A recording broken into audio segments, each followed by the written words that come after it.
E aí, pessoal, tudo bem? Aqui é o professor Luiz Freitas, parceiro do Centro Arpia, e é com muita alegria, realmente, para mim é uma honra enorme te acompanhar nos estudos aí da física, defendendo aí o edital, aquilo que tange a física no edital da Escola Preparatória de Cadetes do Exército.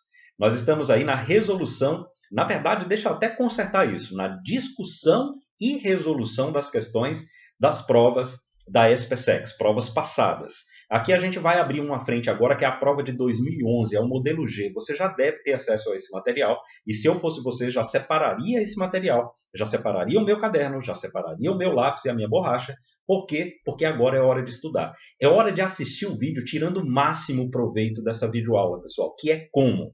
Observando o que o professor está falando, mas de repente dando umas pausadas ao longo da discussão e resolução da questão, justamente para que você busque em você próprio o conhecimento que você teria para resolver aquela questão. E, de repente, compara o método que você resolveu com o método que o professor está resolvendo. Com certeza absoluta, você vai notar que nas minhas discussões e resoluções, nós não vamos ficar somente no âmbito da questão. Nós vamos extrapolar um pouco o âmbito da questão para você ter uma ideia geral sobre aquele conteúdo. Não só aplicado intimamente àquela questão, mas a todas as outras questões que tratarem do mesmo conteúdo. Portanto, pessoal, aperta os cintos aí, coloca na cabeça que agora é hora de estudar, tira o máximo proveito dessas aulas aqui e que o seu esforço seja refletido num sucesso pleno na hora lá da prova. A minha torcida você já tem, o meu esforço você já vai ter e agora você assumir o protagonismo, né, nessa preparação final aí para a Escola Preparatória de Cadetes do Exército e certamente você vai atingir o sucesso. Vamos começar pela prova de 2011, depois a gente segue para 13, 15, 17 e a prova de 2019 nesse conjunto aí, nesse sprint final de preparação. Beleza, pessoal? Forte abraço, vamos lá, aperta os cintos, vamos lá, pau na máquina e vamos nos esforçar para aprendermos o máximo que a gente puder. Vamos lá. Então, conforme eu falei para você, vamos discutir a primeira questão aqui, modelo C da prova de 2011. Então, vamos lá. Ele fala o seguinte: um objeto é colocado sobre o eixo principal de uma lente esférica delgada convergente. Pessoal, quando ele fala que a lente é delgada, é porque ela pode obedecer àquelas leis de Gauss, 1 sobre F igual a 1 sobre P mais 1 sobre P', ok? Então, é uma lente fina, ok? E quando ele fala convergente, vamos nos ligar. Lente convergente tanto pode formar imagem real, como pode formar imagem virtual. Vai depender da posição do objeto frente à distância focal e ao centro de curvatura, ok? Normalmente, a gente chama de lente convergente aquelas de borda fina. Lembrem disso, ok? Para isso, o índice de refração dessa lente tem que ser maior do que o índice de refração do meio no qual ela está inserida. De repente, é no ar. O índice de refração do ar é o menor. Qualquer que seja o material que compõe essa lente, o índice de refração deve ser maior, ok? Então, vamos lá. Ele coloca, um objeto é colocado sobre o eixo principal de uma lente delgada convergente a 70 centímetros de distância do seu centro óptico. Beleza? Então, grava aí, do centro dessa lente. A lente possui uma distância focal igual a 80 centímetros. Baseado nas informações anteriores, podemos afirmar que a imagem formada por essa lente é... Então, o que nós temos que entender aqui, nós vamos rabiscar um pouquinho essa questão aqui, nós temos que entender em qual posição relativa esse objeto está. E entendendo qual é essa posição relativa, a gente vai chegar não só no aspecto gráfico, ou seja, um aspecto de desenho, que já nos dá uma ideia muito boa da característica da imagem conjugada ou imagem formada, mas também vamos fazer isso através do cálculo e vamos fazer que as coisas sejam coerentes, tanto a parte gráfica quanto a parte analítica, beleza? Tá pronto? Então vamos lá, vamos agora partir para resolver essa questão. Bom, pessoal, então vamos lá, vamos resolver aqui. Eu já fiz um esqueminha da nossa lente, vocês estão vendo bordas finas, porque ela é uma lente convergente. Já coloquei aí o foco, o antiprincipal, e esse centro óptico que ele coloca é exatamente esse ponto C que vocês estão vendo aí marcado de azul. É exatamente, tem bibliografia que chama de vértice, ok? É esse centro. Cuidado para não confundir com o centro de curvatura. O centro de curvatura seria o A, ok? Então ele fala o seguinte, ó. O objeto é colocado a 70 centímetros do centro óptico, porém a sua distância focal é 80. Então, pessoal, vou rabiscar aqui só para vocês entenderem.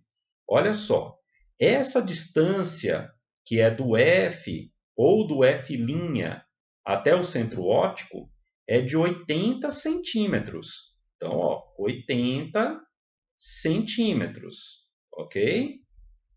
Só que o objeto é colocado a 70 centímetros do C, ou seja, onde que está esse objeto então? Então eu vou colocar o objeto aqui só para vocês entenderem graficamente o que é que está ocorrendo aí, beleza? Então vamos lá, vou colocar o objeto aqui. Então faz de conta que o objeto está bem aqui. E aí tem uma lógica. Olha só, tem que ser menor do que 80. Então, ó, o que eu estou dizendo é que essa distância aqui é 70 centímetros, de conforme o que ele está colocando no enunciado da questão. Beleza. Como é que a gente constrói a imagem conjugada para uma lente delgada convergente? Então, vamos lá. Eu vou colocar dois raios aqui e a gente vai entender como é que a coisa é processada. Então, vamos lá. Primeiro raio que eu vou colocar, pessoal, é paralelo ao eixo de curvatura, beleza? Vou colocar aqui esse raio na cor amarela. Então, vamos lá. O que é que acontece com esse raio? Ele chega na lente e ele desce pelo foco. Então, ó, o foco está do outro lado, tá? Por quê? Porque aqui o fenômeno é o fenômeno da refração, beleza? Se trata de lente. Então, ó, o raio amarelo desce pelo foco, beleza? Então, esse é o primeiro raio. Eu vou completar esse desenho aqui com setinhas, ó. Ele incide na lente paralelo ao eixo e desce pelo foco, beleza? Esse é um dos raios que são raios padrão aí do estudo óptico, ok? Agora, tem outro raio que a gente possa colocar? Tem. Eu vou colocar esse outro raio aqui na cor azul. Então, vamos lá. Vamos de azul aqui.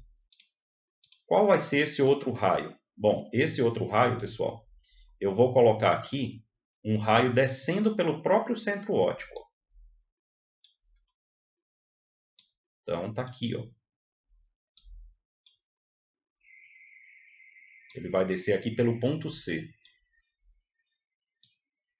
Então, o que é que acontece?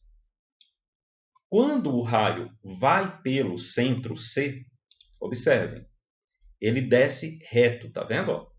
Então, ele incide na lente assim e desce reto. Vejam que esses dois raios que eu vou abraçar aqui de laranja, eles não vão se encontrar. Ou seja, os raios refratados não se encontram. Mas quem pode se encontrar? A projeção, prolongamento desses raios. E onde que ele ocorre? Então vamos colocar aqui para todos entenderem. Ó. O raio azul, o prolongamento dele vem para o lado de cá, tá vendo? Para o lado esquerdo. Beleza? E o outro é o amarelo. Então, ó, vamos colocar aqui o amarelo.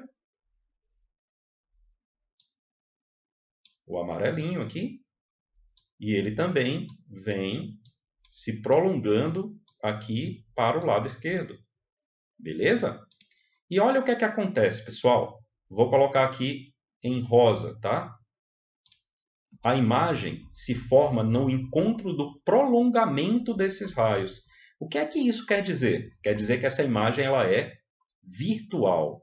Quando a imagem não é formada, no caso das lentes, pelos raios refratados, ou seja, ela é formada pelo prolongamento dos raios, então ela é uma imagem virtual. E nesse caso ela é virtual, é direita porque acompanha o mesmo sentido do objeto e é maior do que o objeto.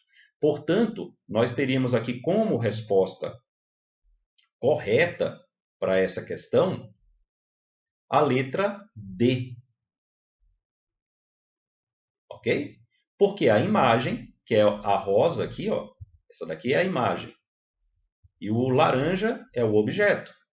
Notem que o objeto é menor do que a imagem, ou seja, a imagem é maior do que o objeto. Portanto, nesse caso, apesar da lente ser convergente, como o objeto está entre o foco e o centro óptico, a imagem vai ser virtual. Se o objeto tivesse colocado do foco para fora, a imagem seria real. Se ele tivesse em cima do foco, ela seria imprópria, ela não formaria a imagem. Beleza, pessoal? Agora, eu prometi, né? E se for de forma analítica, Luiz? Bom, é o seguinte, deixa eu só melhorar aqui a caneta, ó. 1 sobre F, lei de Gauss, pessoal. 1 sobre F igual a 1 sobre P mais 1 sobre P'. Revisando. F, distância focal, a gente já sabe, 80 centímetros. P, distância do objeto ao centro óptico, a gente já sabe, 70 centímetros. P', distância da imagem para o centro óptico. No caso da gente aí, deu bem maior do que 80 centímetros. Então, vamos ver aqui, ó. 1 sobre 80, que é a distância focal. 1 sobre 70, que é a posição do objeto para a lente, e 1 sobre P'. Então, 1 sobre P' é igual a 1 sobre 80 menos 1 sobre 70. Bom, então aqui, ó, 1 sobre P', eu vou fazer o seguinte. Para tirar o mínimo, eu vou multiplicar 80 por 70, que vai dar 5.600. Aí 5.600 dividido por 80 dá 70. 5.600 dividido por 70 dá 80, é uma forma mais fácil de fazer. Bom, isso aqui vai dar menos 10 sobre 5.600. E, obviamente, a gente vai chegar à conclusão que o P' é igual a menos, é o inverso, né? Menos 560 centímetros. O que é que isso demonstra? Bom, o menos no P' significa dizer que a imagem é virtual. Aí, ó, gravem esse mantra. Imagem virtual é direita. Imagem virtual é direita. Toda imagem virtual é direita. Ok, pessoal? Como toda imagem real é invertida. Ok? Então, a gente já sabe que ela é virtual e direita. Se a gente for nas opções, pessoal, ó, a gente ficaria entre a B e a D. Ok? Mas ainda falta entender se é maior ou menor.